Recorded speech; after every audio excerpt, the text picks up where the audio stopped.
We have with us live on the telephone, more recently known as playing Matteo in ITV's Benidorm. Please welcome, live on Channel 1, Mr. Jake Canuso. Hello, Jake. Hello, thank you for that introduction. That's not a problem. Thank you very much for calling in for a start. Pleasure. You're a very busy man. So we've got a few questions for you. So where did it all begin? You know, where did you start your career? Where was Jake Canuso's starting point? Jake Canuso's starting point, I think, at some Italian church group in Switzerland. Wow. I think at the age of 8 or 9 or something like that. All right. Yeah, it started all in Switzerland. I mean, I was brought up in Switzerland, Italian parents. And we used to have this... the Italian community sort of have this once a month gathering in that village. We used to have it. It's more in the old days, where the Italian church would mainly give the space and pay for the space, and also organise these sort of events just for the community to sort of integrate and feel in on their own. So it just all started there.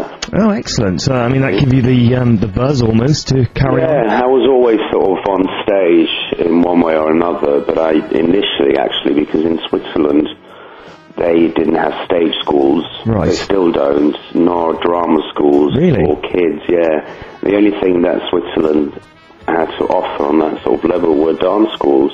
Oh, right. So I mean, that's where you originally started, was in dance, wasn't it? That's right, yeah. So from the dance, I mean, you've worked with absolute legends such as, Elton John, Annie Lennox, the Spice Girls. What was it like performing alongside such big names? It was very inspiring and, exciting, obviously, because they were such, as you say, legends. That was very late in my, not necessarily Annie Lennox, but, even Spice Girls was very late in my sort of dancing career, really, because initially I started off working in ballet companies and contemporary companies in Europe and television in Paris and Italy, and then when I came to England, I did a lot of work on television still before I started working really in the music industry. Oh, right. That's something I didn't know, actually. I didn't know you'd done TV in the early days also. Yeah, I did the last of the, I think, Les Dawson shows. Oh, wow. Another legend we mentioned. Yeah, that was right at the beginning when I first got here, and, a lot of Royal Varieties and Les Dennis shows, and TV shows in those days were slightly different than they are now. Definitely. Excuse me. And that's okay. Eventually I started working in the music industry, which was, amazing, really, because you get to work with these incredibly talented artists. I bet was it a little bewildering at the start to think, ooh, I'm stood next to... It was, you're very excited, obviously, you're nervous, you get to meet heroes of yours, and, it was such a... dancehall was such a private, isolated world where you just, you understood each other within your own world and your craft, and then all of a sudden you sort of put on stage with these, very famous musicians and groups. I'd worked with people like the Pet Shop Boys as well, and, Take That. Amazing. But, during the years you get used to it, there were a couple of years, I think, where I was at Top of the Pops more or less every week. So you're meeting a lot of very big artists from the States, and there are always times when you get very giddy and very exciting. In fact, almost like when you first called me this afternoon, it was a bit of a shock for me. I threw you a bit, didn't I? Yeah, I really didn't expect it at all, and then when I was didn't know what to say. So I remember times at the Brit Awards when Michael Jackson used to be there, and Michael Jackson would sort of walk past you, and obviously with a lot of security guards, and we'd all be like whispering and trying to have a look and have a peek and say hello, and and then later on in years you get a little bit complacent, Obviously Madonna comes and sees you on the tour, comes backstage, says, well done, great job you guys, and all that, and you just sort of go, yeah, that was Madonna.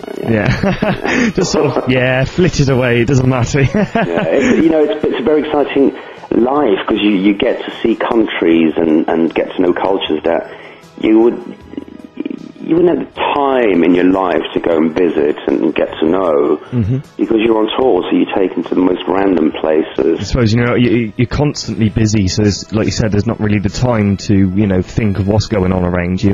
No, you're told, you're doing this job, you rehearse, and then you're hopping on a plane on that day, that time, and you're going there, and you're on a plane, and you land in somewhere like Vilnius in Lithuania, before it all changed, so still, very closed off in Eastern Europe and Russia. So you also got to see the changes of the times through politics and all that. So it's all very exciting. And, touring America and going from really exciting places like New York and LA, and living the high life to very random places like Cincinnati and Columbus. So it's quite a culture shock, I suppose, going from places, like you said, from New York, LA, going to those, outback places, and not outback, you know what I mean by that? Well, it is in a way. It's very strange, because, we're very mixed. For example, that was, with the Spice Girls, we did 3.5 months in America, I think. Wow. So, you're on jets, you're on tour buses, you get on the bus after the concert, a show, and sleep on the tour bus, and then you wake up and you're in very bizarre places, like, South Carolina, with these bizarre beliefs and all that, and being very sort of racially mixed company. It was very interesting to see as well how people reacted to us. Probably quite a shock to the system as well. Yeah, but all incredibly what's the word? It's just these are all lessons in life. You learn, you grow. It's been great, really. I'm a lot more quiet now, obviously. I don't travel as much as I used to. No. But as you mentioned, the Spice Girls, you're still very good friends with Emma Bunton and I see Emma an awful. She's here. I see her a lot. We speak a lot, and Jade. Actually, I was up there just a week ago at the weekend. Last time I saw her, she was highly pregnant, and now she's just given birth. Do you go out partying with the girls very often, or do you? I don't. A lot of them don't really go out. Emma's the one that I see the most. Victoria and David in America, obviously, don't really go out much. But I've seen them over the years, and I saw them just last year. I had dinner at their house. But you get a bit older, you stop partying so much. You go for drinks, you go for dinner. Now, you've just mentioned you stopped partying so much. Now, I was going to get onto this a little bit later. Going on your Twitter presence, it's quite outstanding. You mention, and I very often see tweets from you and Darren Litton, who is the writer-creator of Benidorm, of course, and Hugh Sachs. Now, you always seem to be out on the town. Well, I can imagine why it seems like that, because, people live in London. It's, I only have to step out the door, and, I can go and sit in a cafe or a bar and have a drink or anything, but it's all very sort of subtle, social, and I don't do, strangely enough, not over the last year, I'm not, big on late parties anymore, but you're always out, you're more or less out every day.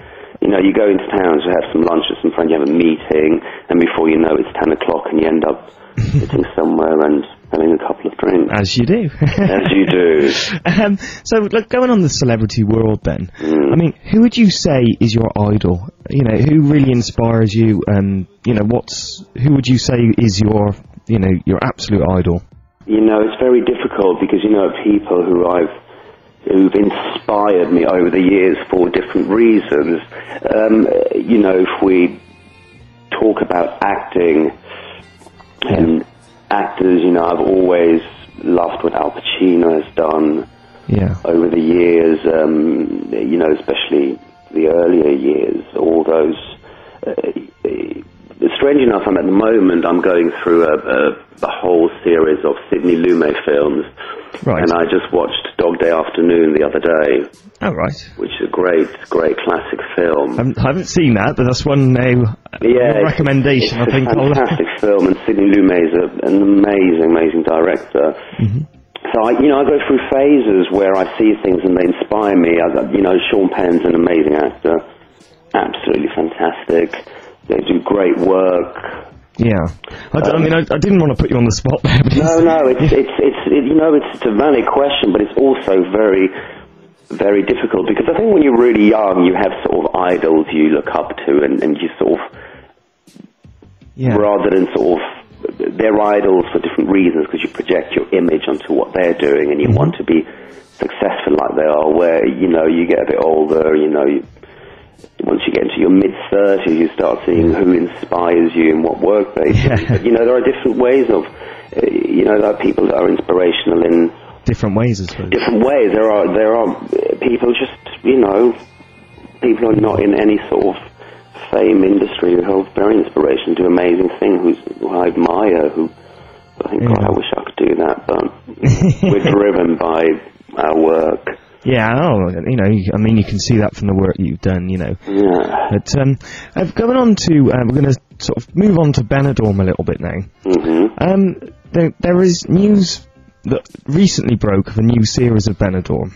Is that true? There is, yeah. It's literally, I don't actually know how long it is now that they've recommissioned a 5th series. Now, obviously, the main question, will we be seeing Matteo? Matteo will be in it. Oh, that is a big relief. Thank you. Because, Matteo's character is so, I don't even know how to explain him. The Lothario, isn't he? He's the woman's woman, the man's woman. He's been many things in this last series. I think it's more as well, he's become such a big part of the hotel, and you just associate him with the hotel so much, and also he's he's the only non-English character in it, really. Yeah. So he stands out on that sort of level, because so many different characters in it, but he's really the only one that sort of belongs to Benidorm. And although it seems very British, Benidorm is Spain, it's Spanish. Yeah, I don't think Benidorm would be the same without the character Matteo anyway. Yeah, of course, it's a show like that needs a character like him. He needs sort of, whether it's the, he's not the baddie, but he's I understand. He is still the sort of, he's the naughty boy, but he's the good boy also. So, Jake, we're going to take a short break now. Yeah. Music that you're into, is there anything you want to hear? Just play me something from The Killers. The Killers, that is not a problem. We'll be right back with Mr. Jake Canuso after The Killers. This is Channel 1 Newport Hospital Radio.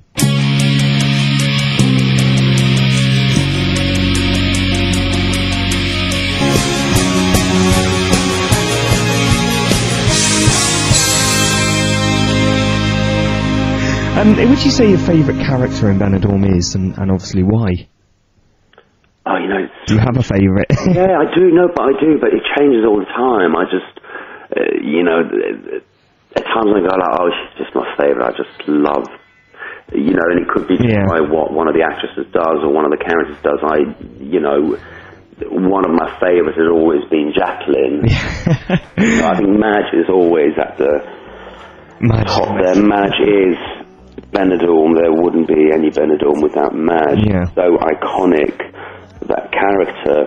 But Jacqueline has just some incredible lines, and also as an actress, her delivery is just impeccable. It is. She's really very, very talented. She's so unique and has such an incredible talent who just keeps giving almost in a certain way.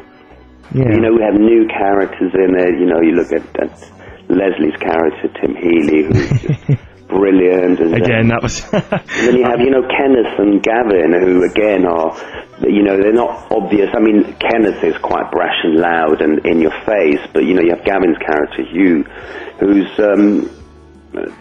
he's subtler in a way in comparison to other characters, but just so the timing's impeccable. I think we're really lucky we have such an incredibly brilliant cast with such brilliant actors, and I think it's, the success of the show is, obviously down to the Darren's writing.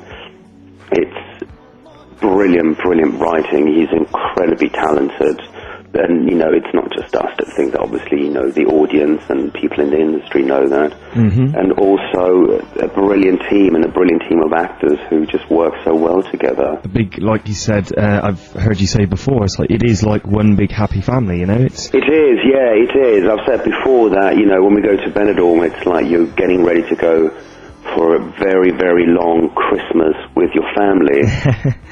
You know, everybody's so excited to go back. There is no umming and ahhing and doubt. It's just, we all arrive, and within hours of everyone being there, we all meet up straight away. And So how long, when you know, the filming starts for Benidorm, how long are you actually over there for? We filmed for 3.5 months, roughly, exactly, about 12, 13 weeks. That's quite a time you're away from home then, really. Yeah, and you know, we have a week off in between. Oh, right. It always depends what time of the year the filming happens, but over the last 2 years we've had a week off right in the middle in autumn. Get home, and you know, friends and family come and visit us in. Oh, that's quite nice, because you can actually get quite a nice break in between then, especially if, you know, your friends and family can come over. And yeah, you know, people come over and visit, and we, you know, over the years we've all got to know each other's families and friends, so it's always nice when you have family and friends come, because it's always a big gathering, and we always do stuff together. Also, you get, you know, if somebody with small kids needs to come home, they'll come home at certain weekends when they have 3 days off. You know, it might be like, it depends on the schedule. You have a Friday, Saturday, and Sunday off. But it gets obviously very tiring, because sometimes you just work non-stop. You have a lot of lines to learn. You know, although it seems, even to us, we're very relaxed when we do it. We have long hours. Absolutely. You know, we're up at the crack of dawn, and at, you know, 6, 7 o'clock, we're in the chair getting ready with hair and makeup and costumes to turn around and touch. I suppose you sometimes forget that part, don't you? The whole makeup thing, your costume.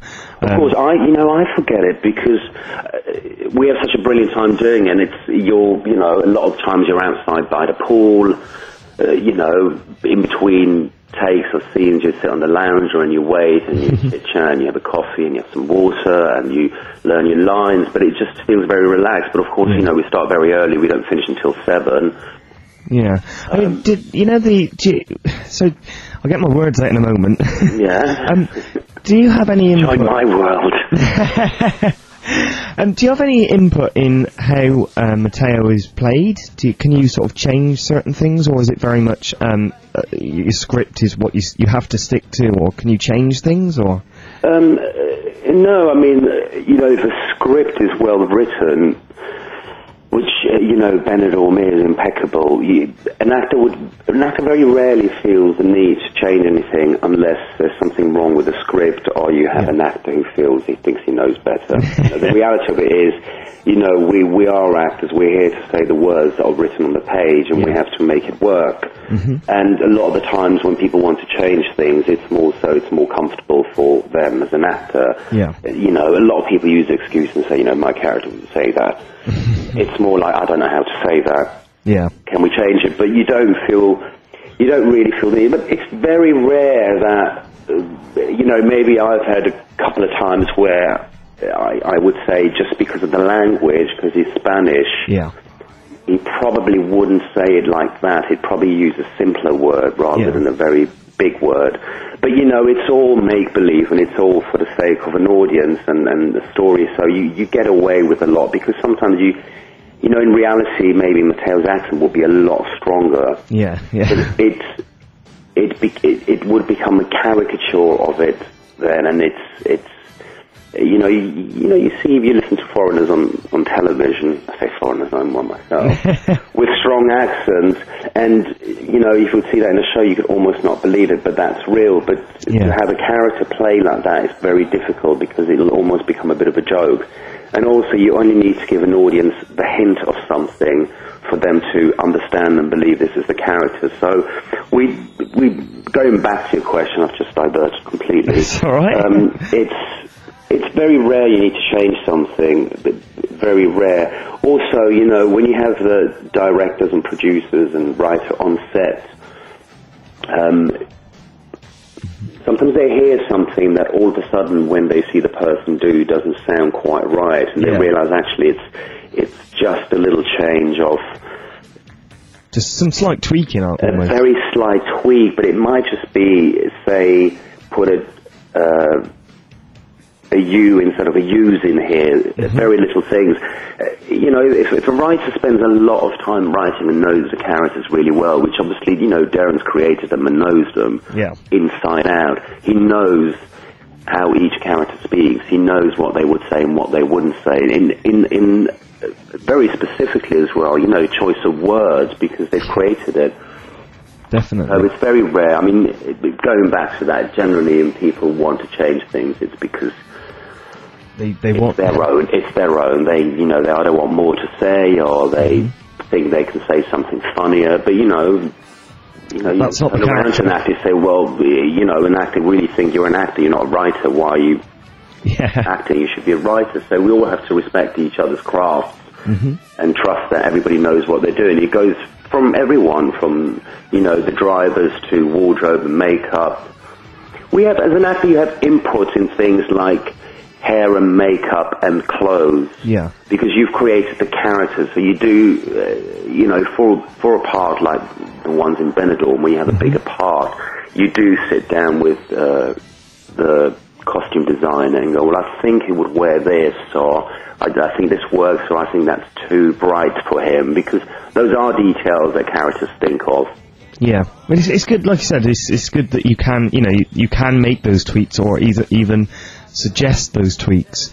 You know, that there is some sort of leeway almost there, isn't it? Absolutely. I mean, you know, you read articles, you know, about actors, probably not so much articles about British actors, but you hear about American actors even in the old days that have huge arguments with directors and writers and want things rewritten. And unfortunately, some actors who are very powerful have the power to change things because, you know, the way the Hollywood industry works, they're the most important person definitely on set, you know, more important than a director, more important than other people, because they're the ones that are going to put the thumbs on the seat. I know, I definitely understand what you're saying. So, one final question for you. Yeah. What's next after Benidorm? Once we've done the series? Yeah. Have you got... I would like to do some theatre. I definitely want to do some theatre. It's very tricky when we do Benidorm, because we were away for such a long time. Yeah. And, you know, the way the industry works and all that, it's that, you know, you audition and you have meetings months ahead for projects. And we miss out everything for the beginning of the year when we're in Benidorm. So more than likely, January, February, March, beginning of April, we won't work. Right. Because everything's been cast and prepared just before. Unless you have somebody like Siobhan who's in Downton Abbey, which is a recommission, or Steve Pemberton who has a recommission on Whitechapel and was doing his own show. A lot of us start working around now.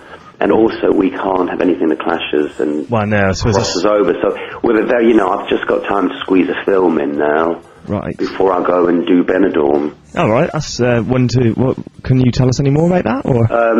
Not yet, because it's not all confirmed. Right. Okay. Yeah, it's not all confirmed yet. But you know, there's a few things coming up now. But hopefully, when I come back next year, I really want to do some theatre. Oh, brilliant. Takes you, but get back on those boards. Yeah, absolutely. Okay, well, just want to thank you ever so much for your time today. Pleasure. You've been an absolute legend, and it's been amazing to chat to you. Thank you. And I can't wait to see the next series of Benidorm come out, which will be sometime next year. Yeah, it'll be the beginning of the year, I suppose. Yeah, that's something to look forward to after Christmas, isn't it? So. Oh, yeah, brilliant. No, absolutely. A bit of sunshine in the living room. Yeah, that's right. So, once again, thank you very much, Mr. Jake Canuso. I'm liking the clapping. I am Jake Canuso, and you're listening to Channel 1 Newport Hospital Radio.